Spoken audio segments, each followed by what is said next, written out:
আজ আমি তৈরি করব নতুন স্বাদের নতুন রেসিপি মুগ বাহারি পটল।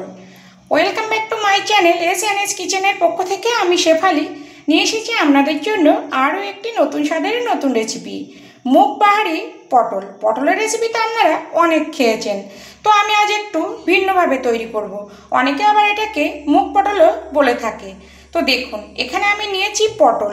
এখানে আমার 300 গ্রাম পটল আছে, নিয়েছি 100 গ্রাম মুগ ডাল, আরও অন্যান্য উপকরণও আছে।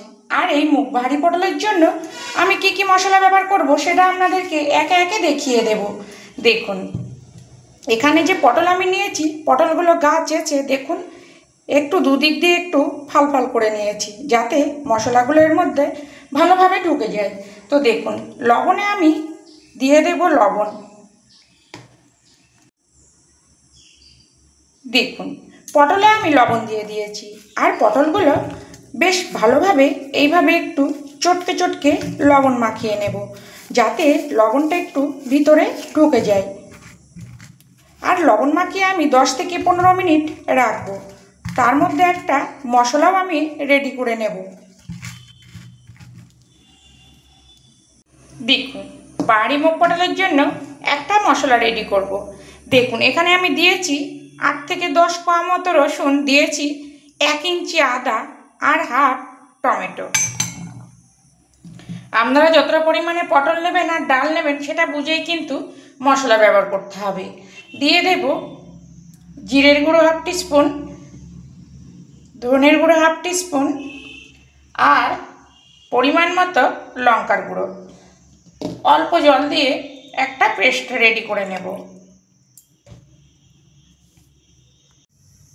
দেখুন, পটলগুলো ভাজবার জন্য গ্যাসে কড়া বসিয়েছি আর কড়া গরম হয়ে এসেছে। এখানে দিয়ে দেব পরিমাণ মতো রিফাইন তেল। আমি এখানে রিফাইন তেল ব্যবহার করছি, আপনারা চাইলে সরিষার তেলও কিন্তু ব্যবহার করতে পারেন। দেখুন, তেল গরম করে আমি পটলগুলো দিয়ে দিয়েছি। কোনোভাবে আমার পটল দেওয়ার ভিডিওটা স্কিপ হয়ে গেছে। তো মিডিয়াম ফ্লেম করে পটলগুলো এমনভাবে ভাজবো যেন পুরোটাই সিদ্ধ হয়ে যায়।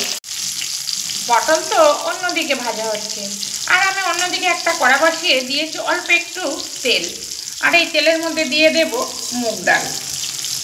মুগ ডালটা একটু ভেজে নেব। দেখুন, ডাল আমার ভাজা হয়ে গেছে। এবার দিয়ে দেব জল। আমি কিন্তু মুগ ডাল ধুয়ে নেব না, কেননা ডালটা আমি আগে থেকেই ভালোভাবে ঝেড়ে একটু কাপড় দিয়ে মুছে নিয়েছি। আপনারা চাইলে কিন্তু একবার ধুয়েও নিতে পারেন। দেখুন, কিছুটা পটল আমার লাল লাল ভাজা হয়ে গেছে, আর দুটো একটা একটু কম আছে, কেননা পটলগুলো কোনোটা ছোট কোনোটা বড় ছিল, তার জন্য। তো যেগুলো হয়ে গেছে সেগুলো আমি তুলে নেব। আর এমনভাবে ভেজেছি পুরো কিন্তু ভেতর সিদ্ধ হয়ে গেছে। আর দেখুন, পটলে কিন্তু হলুদ না মাখানোর জন্য তেলটা কালো হয়নি। এটা কিন্তু একটা টিপস। পটল যখন ভাজবেন হলুদ না দিয়েই ভাজবেন, দেখবেন এই তেলটা অন্য কাজেও ব্যবহার করা যাবে। তা বাকি পটলে যেগুলো আছে ওইগুলো একইভাবে ভেজে আমি তুলে নেব। দেখুন, পটলগুলো আমি সব ভেজে তুলে নিয়েছি। এবার এখানে কিছুটা আমি কাজু আর কিশমিশ ভেজে নেব। আর অন্যদিকে কিন্তু আমার ডাল সিদ্ধ হচ্ছে। দুই দিকে কড়াই বসালে কি একটু রান্নাটা তাড়াতাড়ি হয়ে যায়। দেখুন, এবার আমি তুলে নেব। খুব বেশি সময় কিন্তু লাগে না ভাজতে।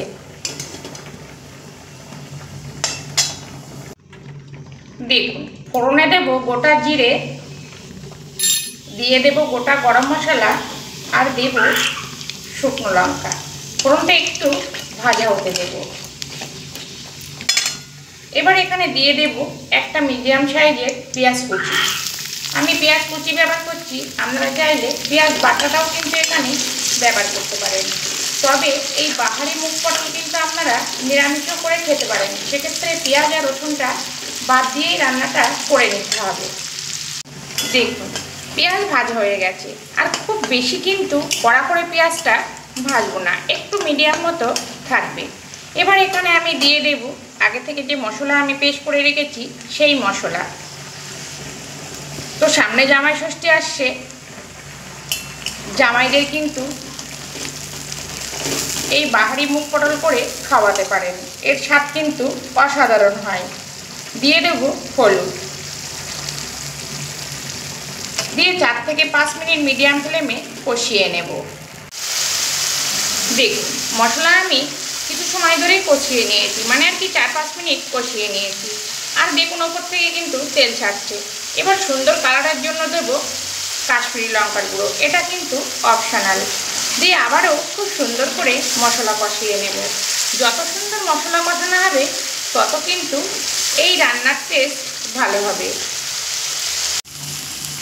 ওদিকে তো মশলা কষা হচ্ছে, আর এদিকে দেখুন ডাল কিন্তু আমার সিদ্ধ হয়ে এসছে।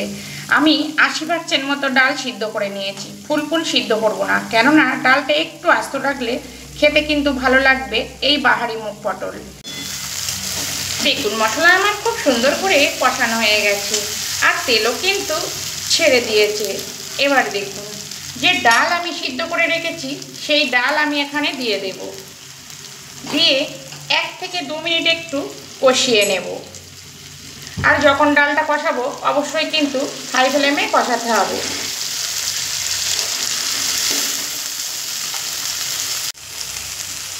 দেখুন ডাল মশলার মধ্যে দিয়ে আমি 2 মিনিট মতো কষিয়ে নিয়েছি।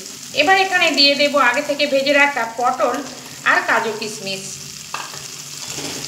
আর দিয়ে দেব পরিমাণ মতো চিনি। স্বাদটা একটু বাড়ানোর জন্য অবশ্যই কিন্তু একটু চিনি ব্যবহার করবেন। আর দিয়ে দেব পরিমাণ মতো লবণ। দিয়ে আবারও 1 মিনিট মতো একটু পটল আর ডাল মশলার সঙ্গে খুব সুন্দর করে মিশিয়ে নেব। দেখুন খুব সুন্দর করে আমি মিশিয়ে নিয়েছি। আর অন্যদিকে বসিয়েছিলাম গরম জল, তো দিয়ে দিলাম গরম জল। এখানে জলটা কিন্তু আমি অল্প ব্যবহার করব, কেননা এই বাহারি মুগ পটল কিন্তু একটু মাখো মাখো হবে, একদম হালকা হবে না, আবার খুব বসা হবে না। তো এইভাবে আপনারা অবশ্যই একবার বাড়িতে এই বাহারি মুগ পটল রান্না করে খেয়ে দেখুন, খেতে কিন্তু অসাধারণ টেস্ট হয়।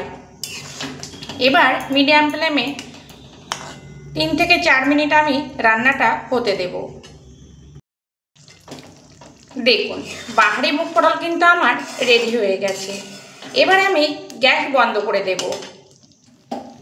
গ্যাস বন্ধ করে দিয়ে এখানে দিয়ে দেব পরিমাণ মতো গরম মশলা গুঁড়ো, আর দেব ঘি। তো আপনারা অবশ্যই বাড়িতে একবার এইভাবে বাহারি মুগ পটল তৈরি করুন, আশা করছি খেতে খুবই ভালো লাগবে। আর যদি ভালো লাগে প্লিজ আমার চ্যানেলটিকে সাবস্ক্রাইব করে পাশে থাকুন। আর খুব ভালো লাগলে প্লিজ একটা লাইক আর সঙ্গে একটা শেয়ারও করে দিন। দেখুন কত সুন্দর দেখতে হয়েছে, খেতেও কিন্তু অসাধারণ হয়। আর আমি এই মুগ পটলের রেসিপি গরম ভাতের সঙ্গে পরিবেশন করব। তো আমি আবার ফিরে আসবো নতুন কোনো রেসিপি নিয়ে। সবাই ভালো থাকবেন, সবাই সুস্থ থাকবেন।